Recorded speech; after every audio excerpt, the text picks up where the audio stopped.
Assalamualaikum warahmatullahi wabarakatuh. I am Nur Amira Syahada binti Samsudi, your moderator for today. And I'm Nurul Farsadana binti Zakba as a field reporter. So, today we are going to kicking off our series by looking at one of most visible yet overlooked of what we eat, which is geometric properties. When we talk about geometric properties, we are not just talking about circles or squares. But in food science, we focus on shape, size, volume, and also surface area of food material. That's right. This property is vital because it dictates how a food product behave during processing. For instance, the surface to volume ratio can determine how fast heat can penetrate a nugget or how quickly water evaporates from a fruit slice during drying. Exactly.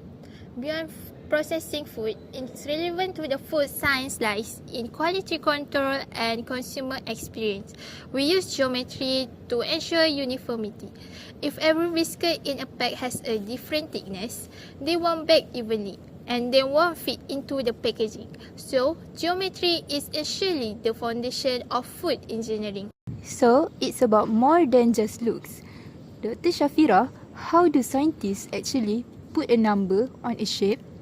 It's easy to measure a box, but what about a grain of rice or a strawberry? It's a challenge. We use terms like sphericity, which measure how close a shape is to a perfect sphere, and roundness. For small items like grains, we use digital image analysis where high-speed camera take photos and software calculate the dimension instantly. What about volume? I remember doing water displacement in school. Do you still do that? We do. For solid foods, we can use liquid or gas displacement, but for porous food like bread, we use seed displacement, often using small rapeseed to fill the gap around the loaf to find its true volume without soaking it in water. That sounds like a lot of effort for a loaf of bread. Miss Afika, why is the industry so obsessed with these measurements? Because of efficiency and innovation. Think about grading and sorting. In Malaysia, we export a lot of fruits. Automated machines sort them by size and shape so that only the grade A ones reach the premium markets. If the geometry is off, the machine rejects. And don't forget the sensory part. The mouthfeel of a snack is all about a geometry. A thin curved potato chips feels crispier because of how it breaks against your teeth compared to a flat and a thick one. Precisely. And with 3D food printing imaging, we can now design the internal geometry of food to create meat-like texture from plant-based proteins. We are literally building food from the ground up using geometry. We have talked about processing, measurement and consumer experience, but let's take it a step further. How does geometry shape the future of food production? Great question. In modern food factories, geometries play a key role in automation and robotics. Machines are programmed to recognize shape instantly.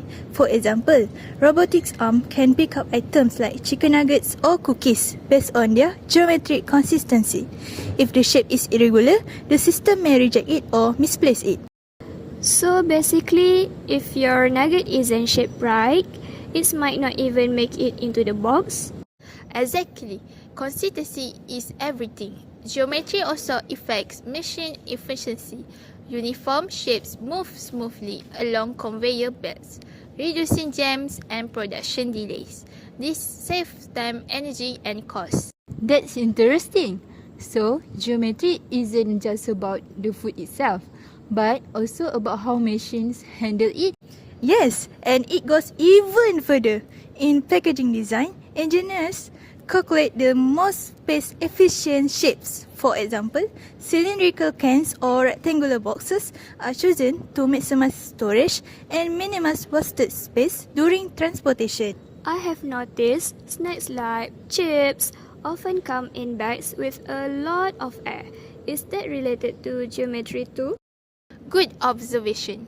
that air or nitrogen gas is used to protect the product. The geometry of fragile foods like chips require extra space to prevent breakage. Without considering shape and structure, the product quality would drop significantly before reaching consumers. So, geometry is involved from factory to shelf. What about future innovations?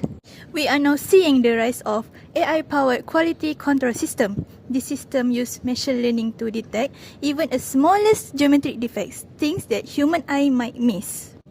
And combining AI with 3D food printing, we are moving toward customized food design, where nutrition, texture, and shape are tailored to individual needs.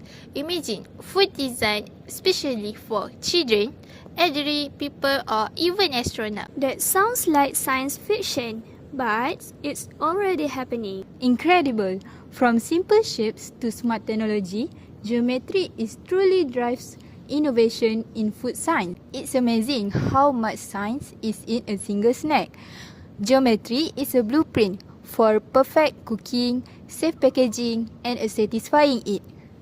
Next time, when you at a grocery shop, remember you are looking at a masterpiece of geometry engineering. Thanks for joining us! See you in episode 2. Stay hungry for knowledge. Bye. Bye.